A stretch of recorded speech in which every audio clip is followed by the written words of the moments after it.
News at 11 തുടരുന്നു. ബാലുശ്ശേരി ഉള്ളിയേരി റോഡിൽ പനായി വളവിൽ ഗുഡ്സ് വാഹനം വൈദ്യുതി പോസ്റ്റിലിടിച്ച് അപകടം. ഇടിയുടെ ആഘാതത്തിൽ വൈദ്യുതി കാൽ ഒടിഞ്ഞു തൂങ്ങി. താമരശ്ശേരിയിൽ നിന്നും സാധനങ്ങൾ ഇറക്കി നടുവണ്ണൂരിലേക്ക് പോകുന്ന വാഹനമാണ് അപകടത്തിൽപ്പെട്ടത്. അപകടത്തെ തുടർന്ന് പ്രദേശത്ത് മണിക്കൂറുകളോളം വൈദ്യുതി വിതരണവും നിലച്ചു. ബാലുശ്ശേരി ഉള്ളിയേരി റോഡിൽ പനായി വളവിലാണ് ഗുഡ്സ് വാഹനം വൈദ്യുതി പോസ്റ്റിലിടിച്ച് അപകടമുണ്ടായത്. രാത്രി 10:30-യോടെയാണ് അപകടം. ഇടിയുടെ ആഘാതത്തിൽ വൈദ്യുതി കാൽ ഒടിഞ്ഞു തൂങ്ങി. Highway police SI Pradeep, driver Navas എന്നിവരുടെ നേതൃത്വത്തിൽ ഹൈവേ പോലീസ് സ്ഥലത്തെത്തി ഗതാഗതം നിയന്ത്രിച്ചു. താമരശ്ശേരിയിൽ നിന്നും സാധനങ്ങൾ ഇറക്കി നടുവണ്ണൂരിലേക്ക് പോകുന്ന വാഹനമാണ് അപകടത്തിൽപ്പെട്ടത്.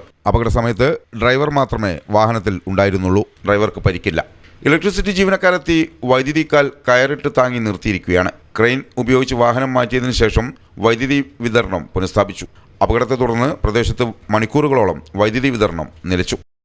News bureau, Balussery.